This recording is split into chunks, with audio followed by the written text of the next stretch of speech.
All right, this is the last session of the day. Are you still awake? Yeah, this Are you is with so us? awesome. Hello.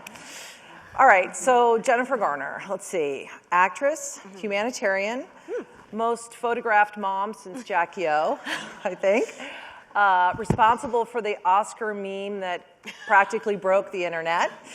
And also responsible for introducing us to the term bless his heart, which I have to say, it's pretty major too. But aside from that, it's so good to see you. You are returning to television with a show for HBO Camping that's going to be on later this year, right? And in your spare time, you managed to co-found a company called Once Upon a Farm. Yes. So thank you for coming. Thank you. And let's just talk about the company first. Great. You're from West Virginia. I know that you do so much work with Save the Children. And you really do that work. You're on the ground, you're in the field, you're meeting these families, they know you, you know them. What made you take it up another notch to create something like Once Upon a Farm? Well, there are a couple of things. I really learned with Save the Children that if you're going to align yourself with anything, and if you're going to be spending your time on it, your money, and I'm sure you guys have been talking about this all day, it has got to be something that is truly authentic to you, to your experience, something that you can absolutely speak about on any, on any level. And having grown up in West Virginia, and while I had a middle-class upbringing, I was surrounded by generational poverty and saw that the kids were not advancing in school like my sisters and I were, and just didn't have the same, just had totally different lives. I really saw it, and I was really disturbed by how unfair that was. And my mom grew up poor as the kids I grew up around, if not even more so, on a farm in Oklahoma. And so I just felt like once I had a little bit of a voice, who is helping the kids like my mom, and who's helping the kids like the kids I grew up with? And I found that Save the Children, which of course is a huge international organization, our programs in the US focus on kids in rural America. And so I basically called them up, cold called them, said, can I meet with you? And then when I met with them, I said, hey, do you mind if I work with you guys? And I've been there almost 11 years, and I'm on now a trustee for the organization as well. That's great. So the farm, it's an organic, this is an actual farm. My family's farm in Locust Grove, Oklahoma. Right. My family's farm in Locust Grove, Oklahoma, it's been in the family forever. Actually, it's now mine. And when I was trying to buy it from my uncle, we couldn't go back because it had been bought on a handshake. So to find something legal took a lot of work for someone. I don't know. It wasn't me. I can't claim to have anything to do with it. But it's not huge. It's not impressive. It has a bunch of old pecan trees that are beautiful and don't do much else. But it's where my mom grew up. The house is so small where she grew up that you can't stand up inside of it. It's really, really tiny, and there were a ton of kids. And it's now mine, and we are leasing this farm. Once Upon a Farm is, and my uncle is being put to work, and he is going to be our farmer. And it's really just coming full circle for my family and for my mom. And it's just the connection, and honestly, it's a little bit about the marketing of it, the authenticity of this is my family, this is what I come from, I am a farmer's daughter's daughter. And I do feel that way. If you go to my house in California, you will see, and this is a very LA thing, so pardon me, but you'll see 7 beehives, and you'll see 7, except now it's 6 chickens, because we just lost one. I know that. Also almost broke the internet.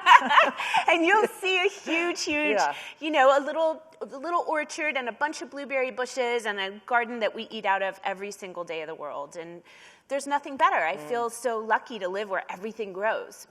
So for you, in your experience doing Save the Children, and you talked a little bit about this, and this is amazing to me, because I think all of us, whether we've been on a road trip or in a 7-Eleven or a gas station, we've always seen that muffin. I don't know if anybody's ever had the courage to actually buy it in plastic that I think could last 2 weeks. I never have had the courage to buy it. But you look at it and it's like, it's not a Twinkie, maybe it's healthy, I don't know. But it was so interesting, like where Jen goes in the Central Valley in California, where it is the poorest in the country, really one of. And they're responsible for bringing us the food that we find in Whole Foods or Trader Joe's or Ralph's or whatever your grocery store is, but they don't have access to any of it. The garden bed of our country is Central Valley, California, and they grow all the food, they produce all the food that all of us enjoy so much, these beautiful green, organic, but their kids have zero food access. As a matter of fact, they're considered a food desert. The only access they have is a 7-Eleven, and actually there are gang wars over the 7-Eleven, but that's a whole other thing. And so the kids, the kids are hungry, they're also obese, and they don't get the fruits and vegetables at all that their parents are growing, and instead they have these muffins that where the plastic is greasy, and you can't even imagine that there's actually a blueberry in there. Yeah. So it just drives me crazy. So it's one of the things that I love about Once Upon a Farm so much is that this is a team of like-minded people who are aligned to be driven by a mission, by social impact.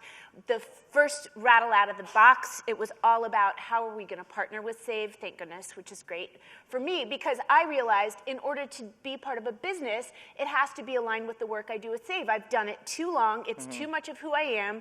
I can't not speak about it, so it might as well all fit together. And luckily, John Foraker, who is our CEO, absolutely agreed with me, and we see endless ways that, we have to start small, we're a startup, but endless possibilities of braiding these things together and of using business to push social change.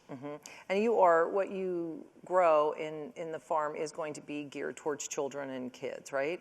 Yes. Okay. We're starting out, Once Upon a Farm is a fresh baby food, basically. When you buy baby food, you say, oh, if something is gross and mushy and textureless and flavorless, then you say, oh, that looks like baby food.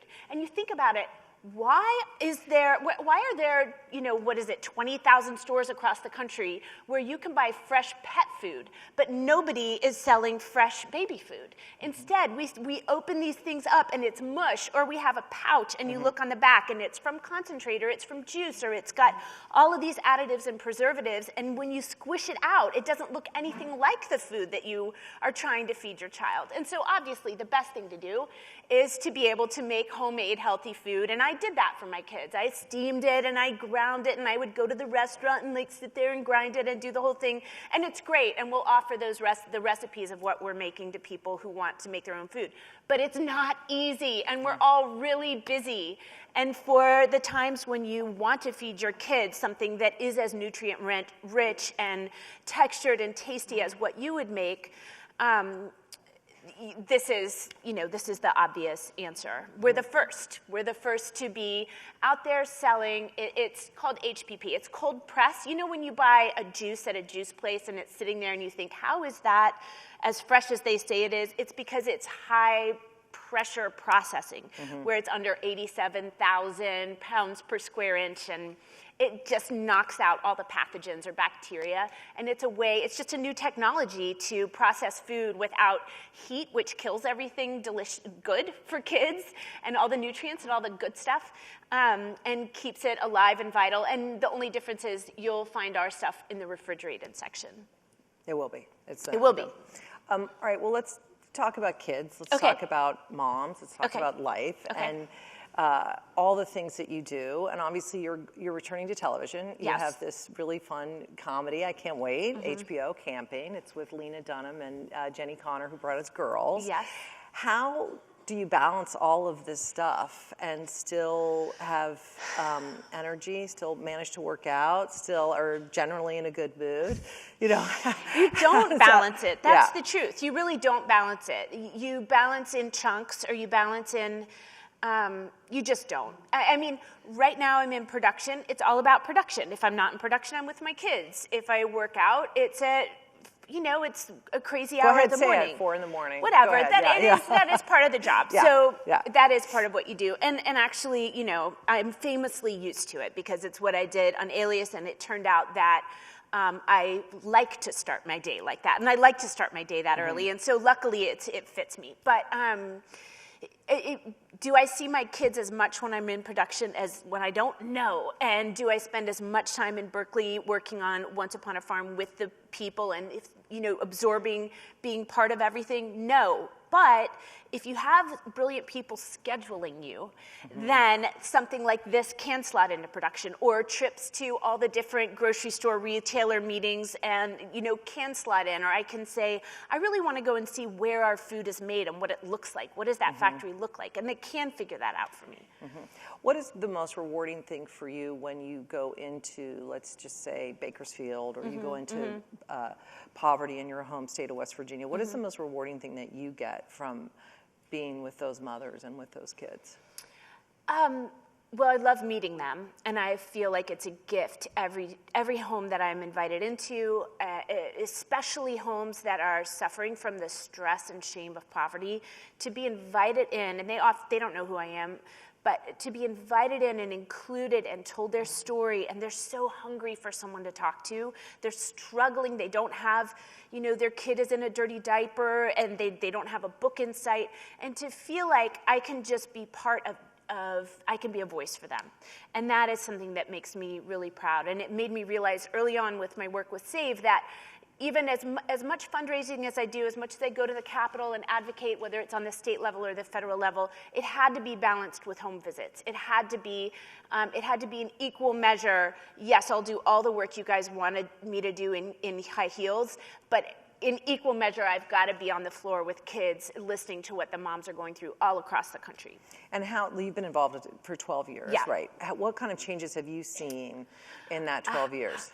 I've seen there's some momentum around the importance of early childhood, of birth to 5. Don't you guys feel like that? People talk about that a lot more, like early childhood development. And I have to be honest, when I started, I thought I would be working in literacy in schools, and we do have an amazing literacy program in schools. But if you really want to help kids, you've got to help them before they ever get to school, because poor kids, by the time they're 4 years old, are 18 months behind developmentally, where any of our kids would be. So by the time they start kindergarten, they're all already in remediation.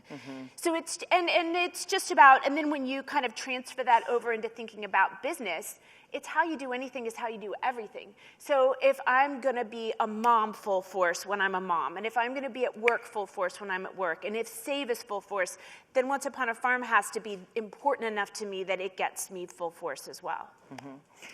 And it's been interesting to watch you, obviously, when you were first in Alias, and well, actually in Felicity before that, right? And playing Alias and being that first female badass. You were really the first woman on television kicking ass, if we don't count Wonder Sarah Woman. Michelle. Oh, I guess. Well, were you in the same, or was Buffy before? No, Buffy was first. Buffy was first. Yep. All right. Yep. Good, we've clarified that. I have love for her. Yeah, It's all good. she's awesome. Yeah. It's been really interesting to watch your career kind of evolve, and I feel like your humanitarian work and your devotion to obviously what your family and where you're from, and you take that with you, but also it seems to me parallel, your career is getting really interesting right now. And I want to talk a little bit about that because I feel like people might be interested in that just a little smidge. So tell me, why did you decide to return to television? Well, I love TV. I love it for all the very different reasons than, people might think you do. I love it because of the relationships. Because you go to work for long enough with the same people that you actually go through I love you, this is the most fun, I think I might hate you. Actually, no, I love you and I love you for good, And that's family. That's why people always say, oh, our TV show was a family. When you can't get rid of the other people and you're stuck with them no matter what, and you see them at their worst or at their best, that is what TV means to me. And so far, I'm only in love with this cast, and I'm sure we'll stay that way. It did stay that way on Alias. But it is about just getting to be together. Meanwhile, the writing, Lena Dunham and Jenny Connor can write. They can really write. It's based on a show from England written by Julia Davis, and she's a genius. It is a very, very, very funny show, and I get to be part of this big cast of hilariously funny actors, and it's just fun to be in a scrum of people. I don't feel like I have I just did an action movie that was very dramatic where I cried all the time. Before that, I've done about... You got to kick ass in that movie, right? Didn't Yes, you get, yeah, okay. and it was so fun. I didn't realize how much I missed it. Yeah. I just, I fought and fought and fought people. Peppermint, right? Peppermint, yes, it'll be out this fall as well. And it was so much fun to go back and to force myself to get in that kind of shape and to force myself to train the way that I had to train and to fight a lot of people. Yeah. It's really good for you. It's really good for the soul. You should definitely find a way to get aggression out. All right, I have a question here from Michelle Trotter. My son loves the blueberry flavor. Thanks so much for making this. He calls it his purple yogurt. Yay. Do you plan on expanding the flavors into other products? Yes, so Once Upon a Farm right now is a baby line, and we're moving into toddler, which has a little more texture and a little more something in there. And then we also have a smoothie line coming out. But, you know, my kids are 12, 9, and 6, so I'm interested in how to solve the lunchbox. I'm interested in what do you pass back. I always call it the pass it back snack. When you pick kids up in the carpool line and you're on your way to karate, what are you passing back? And so I'm all about the innovation pipeline. So what do you pass back? Yeah. Because when I do the carpool, when I'm privileged enough, I feel like that, to actually get to pick my kids up in school. Yes. I have 2 boys that are 10 and 12. They always look in the front seat to see if Always. I brought something that's going to get passed back. And my choices are always bad choices. So I'm curious, what is a good choice for the pass back?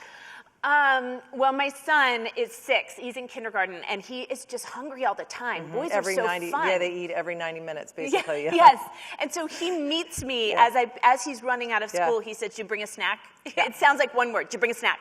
Yeah. So it is either I make a lot of homemade granola bars. I make a lot of homemade breads. So I might have a little bread man, I might have a granola bar. Our apple sauces, we make these delicious apple sauces, and those are great to pass back with something. And there's, there are cookies. Yeah. There's some cookies, Yeah. It might be string cheese, it might be an apple, something cut up, it might be, but it's something. Has an Oreo ever entered your house? That would happen on such a special occasion. Or that it's such a moment, or if Ben is around, then that might happen. Yeah. He definitely, and then he gets credit for it, and I want to be like, I like Oreos too. I'm fun too. I have a feeling that that's exactly. I've been gone all week. There's probably a lot of Oreos happening. For you, as launching into this actually a company with your name on it, you're fully behind it. You're the face of it. What are your goals? Like, what do you want to see happen? My main favorite goal, and I know this is a goal that is shared by every, this amazing team that I get to work with, is to have the first organic, fresh WIC option for babies. Wow. Excellent. But that's a goal. Otherwise, we want to, as they always say, because this sounds cool to all of you people, I'm learning it, but we want to disrupt a category. We're going to disrupt a category, and we're gonna be an integral. I can't even remember all the words, but we're just going to go disrupt. Yeah. All right, we have another question. Some say access to food is tied intimately to transportation access. I'm a founder of a company helping bring rural factory workers together by carpooling. How do you suggest partnering with a foundation like yours to give better access to the resources that these families need? Oh my gosh, I don't know that I'm the person to answer that, right? Let's try. What do you think? I think, how do you suggest partnering with a foundation like ours to get better access to the resources these families need? Like the food and is this person here? Right here. What's the name of your company? It's Split, and we're providing access for those factories or transportation is such an issue.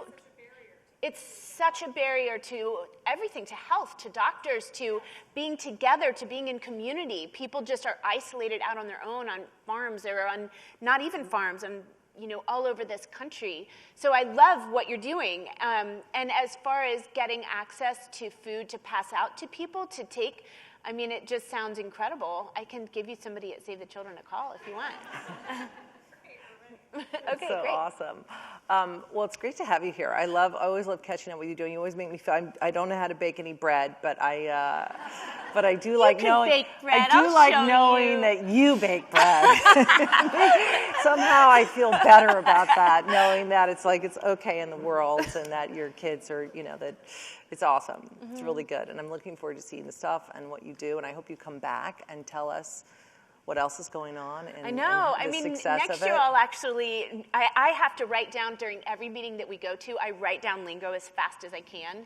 And then afterwards I say to John Forker, I say, okay, what does this mean? What's a wet wall? What's a this? What's a that? Because I don't know what in the world they're talking about. Yeah. I grin and smile, but I'm learning. And that is part of the fun and the joy of being part of starting a business, is that my brain gets turned on in a whole new way, and I was hungry for that, as we all are, right? Yeah. And so anyway, it's super fun. Next time I'll actually know a little bit more. I wish John were here with me because he's the man, but he's also a genius. Yeah.